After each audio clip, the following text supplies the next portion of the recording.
Hello friends, welcome back to my YouTube channel. तो आज मैं आपके लाया हूँ एक ट्रिक जो कि फ्रिक्शन में यूज़ होती है। फ्रिक्शन के एक स्पेशल केस में यूज़ होती है ये ट्रिक। इसके मुतालिक बहुत सारे क्वेश्चंस आते हैं नीट जेई में। अभी तक भी बहुत सारे क्वेश्चंस पूछे गए हैं। तो चलो स्टार्ट करते हैं आज की ये ट्रिक। क्वेश्चन है, एक ब्लॉक है इंक्लाइन प्लेन पे। हमें इसकी एक्सेलरेशन निकालनी है, हमें काइनेटिक फ्रिक्शन या फ्रिक्शन हमें निकालना है। तो हमें पहले इसके लिए क्या देखना होता है कि ये ब्लॉक नीचे आएगा कि ये वही रहेगा। ठीक, इसके लिए हमें क्या करना है, हमें 7-8 लाइन्स का एक सोल्यूशन लिखना होता है, जिससे हमें पता चलेगा कि ये नीचे आएगा या वही रहेगा। तो अगर ये वही रहेगा तो एक्सेलरेशन जीरो है, और अप्लाइड फोर्स और फ्रिक्शन फोर्स बराबर होता है उस टाइम, जो आपको पता ही होगा। अगर एक्सेलरेशन में है वो कितनी होगी, और उस टाइम काइनेटिक फ्रिक्शन क्या है। तो इसके लिए एक स्पेशल ट्रिक मैं आपके लिए लाया हूं। पहले हमें देखना है कि ये ऑब्जेक्ट नीचे आएगा कि नहीं, फिर हमें मतलब पता करना है। अगर नीचे आएगा तो फिर बाकी इसके रिलेटेड चीजें निकालनी है। यही पता लगाने के लिए कि ये ऑब्जेक्ट नीचे आएगा कि नहीं, ये एक्सेलरेट होगा कि नहीं, हमें सॉल्यूशन लिखना पड़ता है तकरीबन 7-8 लाइन इसका। मैं आपको एक सिंपल एक ट्रिक बोलूंगा, एक कंसेप्ट बोलूंगा। आपको क्या करना है, ये थीटा वहीं से दिया गया होगा, और ये म्यू भी क्वेश्चन में गिवन होगा। ठीक, तो हमें सिंपली टेन थीटा निकालना होता है। ठीक, टेन थीटा जो ही आपने निकाला, अगर ये बड़ा होगा म्यू से, अगर ये बड़ा होगा म्यू से, तो ये ब्लॉक सीधे नीचे आएगा। ठीक, याद रखो, मजदूरी से दूरी, ये ट्रिक है जरूरी। कौन सी ट्रिक? टेन थीटा अगर म्यू से बड़ा हो तो ये ब्लॉक नीचे आएगा। अगर म्यू ही बड़ा हो, अगर म्यू ही बड़ा हो टेन थीटा से, तो ऑब्जेक्ट रेस्ट में ही रहेगा। या आपने ऐसी चीज सीखी जिसके लिए आपको 7-8 लाइन्स में सॉल्यूशन निकालना पड़ता है। आपको म्यू और टेन थीटा, म्यू वहीं से गिवन होगा, थीटा भी वहीं से गिवन होगा, आपको टेन थीटा निकालना है। मैं आपको इस पे क्वेश्चंस भी कराऊंगा आगे, जिससे आपको और ये समझ आए। तो अगर अब म्यू, अब अगर टेन थीटा से बड़ा होगा, that means m is at rest, ये रेस्ट पे ही होगा।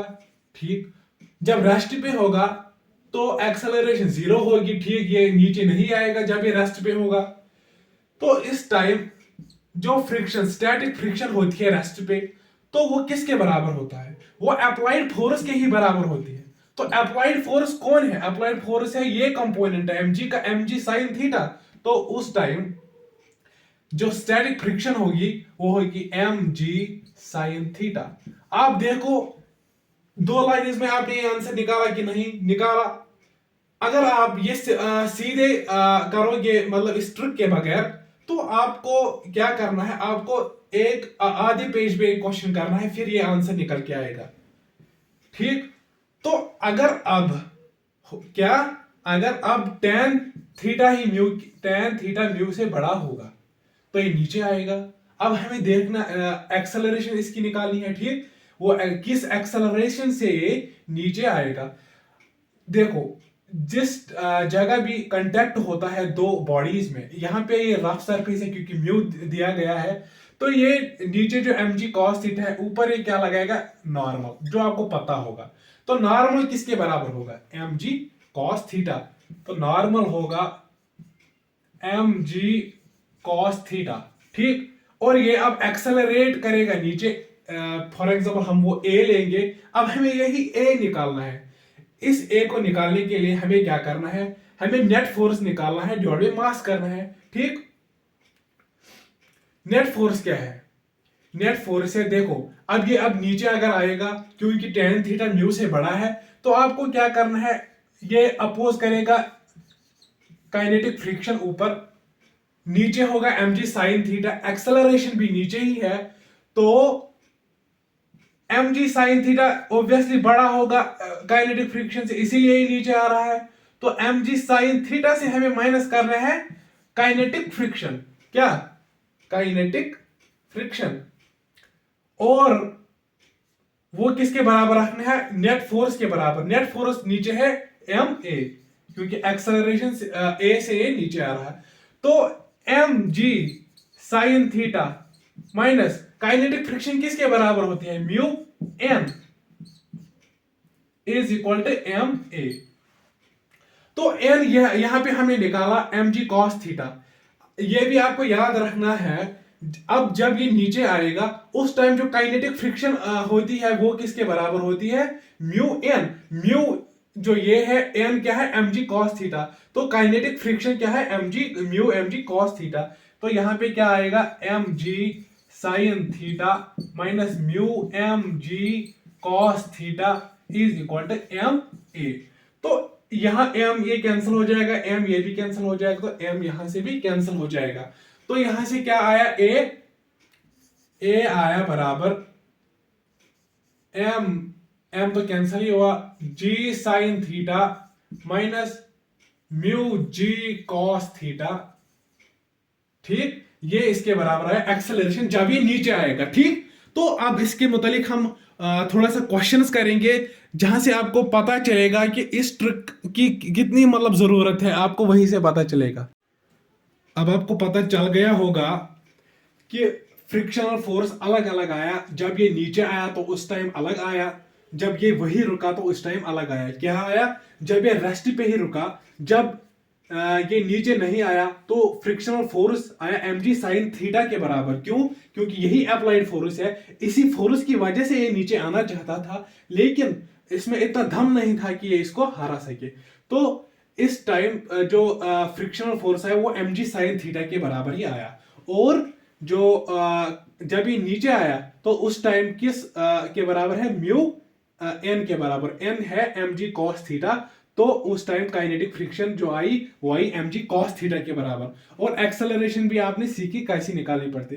तो अब एक क्वेश्चन मैं आपको दिखाऊंगा जिससे आपको एक और अच्छा होगा और क्लियर होगा।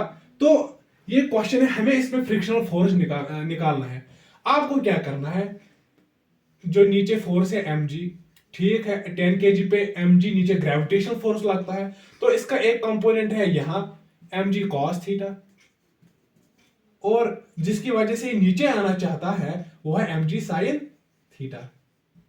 ठीक, यही अलोंग द पाथ है, इसको यही अलोंग द प्लेन है, कौन, mg sin थीटा। अब हमें पहले देखना है कि ये ब्लॉक नीचे आएगा कि नहीं। तो इसके लिए मैंने आपको एक ट्रिक बोली, tan थीटा निकालो, tan थीटा निकालो। tan थीटा क्या है, 30 डिग्री। तो tan 30 डिग्री किसके बराबर होता है, 1/√3। इसके वैल्यू जब आप निकालोगे तो वो क्या आता है, 1/1.√3 होता है 1.7 के तकरीबन, अप्रॉक्स 1.7 के बराबर। तो वो आएगा 0.5, कुछ आएगा 0.5। तो tan थीटा यहां पे क्या आया, जो म्यू है वो है 0.8, tan थीटा आया इससे कम, that means tan theta is less than mu, mu ही बड़ा है। इसका मतलब ये रेस्ट पे रहेगा, रेस्ट पे जो इसको फ्रिक्शनल फोर्स लगेगा वो अप्लाइड फोर्स के बराबर लगेगा।